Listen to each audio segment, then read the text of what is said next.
It started with a message from my cousin's friend, Elise. She and her husband had recently purchased a colonial-era house in a quiet, upscale neighborhood a few towns over. They had an 8-month-old daughter named Emma and needed a reliable babysitter for a Saturday night. Elise said they'd be gone just one night for a wedding out of state, and I could sleep over in their guest room. The offer included more money than I'd usually get, plus full access to their kitchen. As a broke college student, I was in no position to say no. The house was breathtaking. Tall white columns framed the front, ivy curled around the windows, and the wooden floors creaked with history. Inside, it looked like a museum. Antique furniture filled every room. Fainting couches, vintage armoires, and walls covered with oil paintings of people with grim, stern faces. It smelled like lemon polish and something faintly musty, like an old library. Elise was welcoming and warm, but seemed slightly nervous. She introduced me to Emma, a chubby-cheeked baby with a peaceful smile and big, curious eyes. We went upstairs to the nursery, which was painted in soft pastel colors and filled with plush animals, a crib, and an old rocking horse. Then I saw it, the mirror. It stood nearly 7 feet tall, gilded in gold with vines and roses carved into its heavy wooden frame. The glass was cloudy with age and reflected the room in a dim, warped way. It was beautiful, yes, but deeply unsettling. I must have stared too long because Elise suddenly turned serious. "Don't cover the mirror," she said softly. I blinked. "Sorry." She shifted uncomfortably. "It's an heirloom, part of the house's history. Just don't cover it, don't move it, and don't try to clean it." Her eyes locked onto mine, and there was something in them, a tension I couldn't place, but I nodded. It wasn't my house. I didn't ask questions.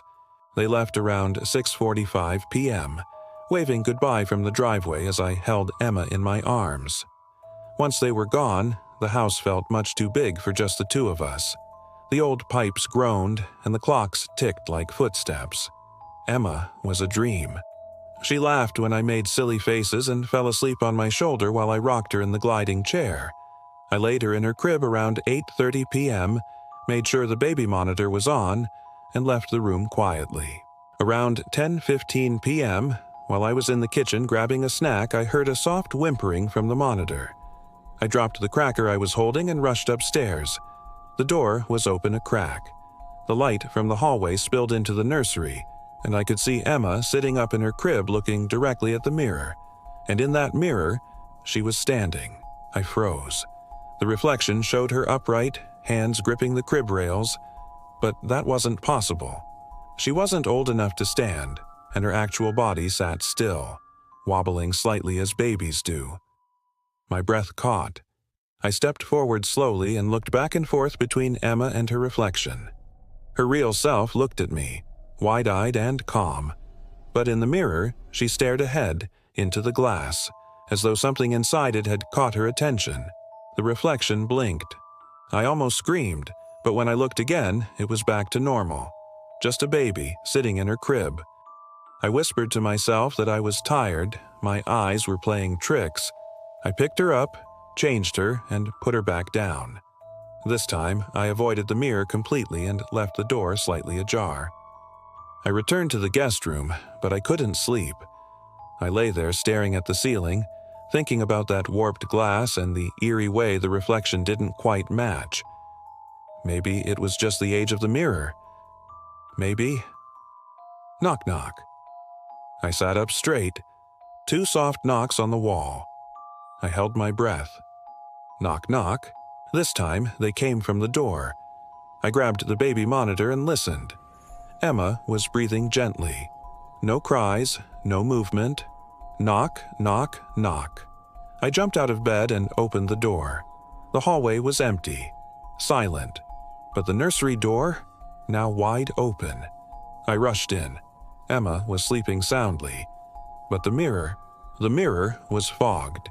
Someone, or something, had breathed on it from the inside, and drawn in the fog was a small smiley face. I turned and ran out of the room with Emma in my arms. Back in the guest room, I locked the door, shoved a chair under the handle, and clutched Emma as she stirred slightly in her sleep. At around 2:30 a.m., I heard laughter. Childish laughter. It echoed through the house faintly, dancing through the walls like wind through leaves. It wasn't Emma. It was older. A child who knew how to giggle. A child who didn't exist. I didn't sleep. I held Emma until dawn. When Elise returned the next morning, I met her at the door, pale and shaking. She knew. She didn't ask questions. She just looked at Emma, then at me. "I'm sorry," she said quietly. "I should have told you more. The mirror, it belonged to the original owner's wife. Her baby died in that room.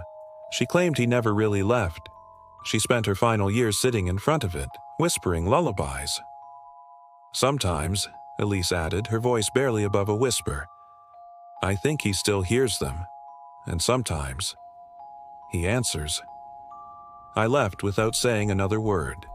To this day, I avoid mirrors at night.